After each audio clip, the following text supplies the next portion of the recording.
आम्ही आता शेती पहिले इथे मका, भुईमूग, बाजरी, गहू एवढं पिकं घेत राहू.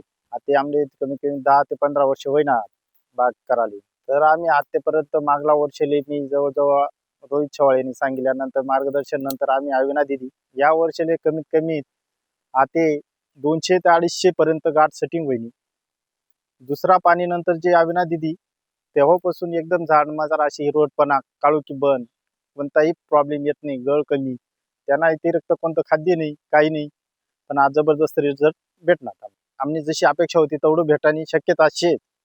तर आमले कमीत कमी 200 झाड असले कमी 10 ते 12 टन माल उत्पन्न निघई. तर आम्ही 10 वर्षापासून जरी पर्यंत आम्ही अविना हा वापरीच नव्हती. तर आता वापरी या वर्षाले तर भरघोस उत्पन्न भेटई अशी 100% काही सांगत नाही. मागला वर्षाले न देता कमीत कमी 200 झाड असले मी 1.5 टन तर 1.25 टन पर्यंत माल काढायची. तर या वर्षानं यासनं मार्गदर्शन मिळेल आज कमीत कमी 10 टन पर्यंत कॅपॅसिटी जाऊ शकस. हा सर्व रिझल्ट जो शे तो अविनाना शे आणि अविना सारखं प्रोडक्ट या मार्केटात कोणतंच नाही असे मी मानस. तर खर्चनी बाबत जर म्हणे तर मागला वर्षाले जवळजवळ मी 60 ते 70 हजार रुपये 200 झाडाचे खर्च कया. तर सगळं रासायनिक टाकी सर मना खर्च सुगट निघाणं मुश्किल होई गई. या वर्षाले फक्त अविना आणि नेटल हे पाणी मा मिक्स करीसन आणि मग नंतर औषध टाकी किंवा एसलरी दी अविना हे टाकत गहू तर जबरदस्त रिझल्ट भेटणार. आतापर्यंत मना खर्च 20 ते 25 हजार रुपये खर्च व्हायची. फ्लोरिंग अवस्था भरपूर व्हायची, सेटिंग भरपूर होई जायची. आतापर्यंत ना खर्च कशा बी काही अजून 10-20 हजार रुपये खर्च लागते. कमीत कमीत माना 10 ते 11 टन माल अशा मोकळा निघी. एक झाडवर कमीत कमी 3 कॅरेट ते 2.5 कॅरेट पर्यंत लोडिंग होईत जाईल.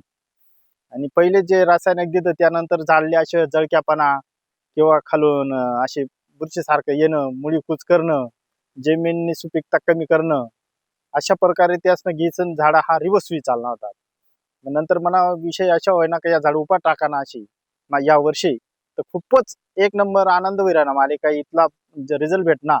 म्हणजे 0 मधून जाणारा बाग आज स्वर्गपर्यंत पोहोचणार हे फक्त अविनानंच काम केले. तर अविनानं मी आतापर्यंत जर तिथं सगळ्या शेतकरी बांधव असले एक विनंती करी सांगत, तुम्ही रासायनिक खताचा मागे लागू नका. जास्त तो यस हाई टाका त्या म्हणतं दुकानदार ते टाका हे म्हणतं हे टाका त्यांना मागे लागू नका. मी जे वापर ज्यांना अनुभव होणार हाई शेतकरी मनीसन तुमले मी सांगी राहिनो का अविना जे दिदी ते 3200 रुपयांनी गोणी दिदी. त्या 3200 रुपया माझा कोणतं न लिक्विड सोडता आजपर्यंत एवढी सेटिंग एवढं भरघोस उत्पन्न.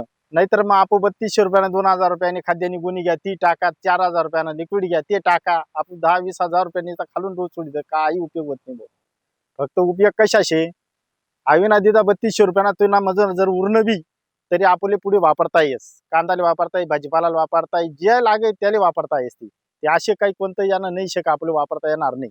त्यांना मग फक्त पाणी मग टाकानं मिक्स करताना नेटल टाकानं नेटल टाक तेवढं टाक का बस सोडानं काहीच अडचण येत नाही. एक नंबर उत्पन्न म्हणजे काळेगोर भरघोस येस. काही दुसरं रासायनिक खाद्य वापरण्याची गरज नाही आपल्याला.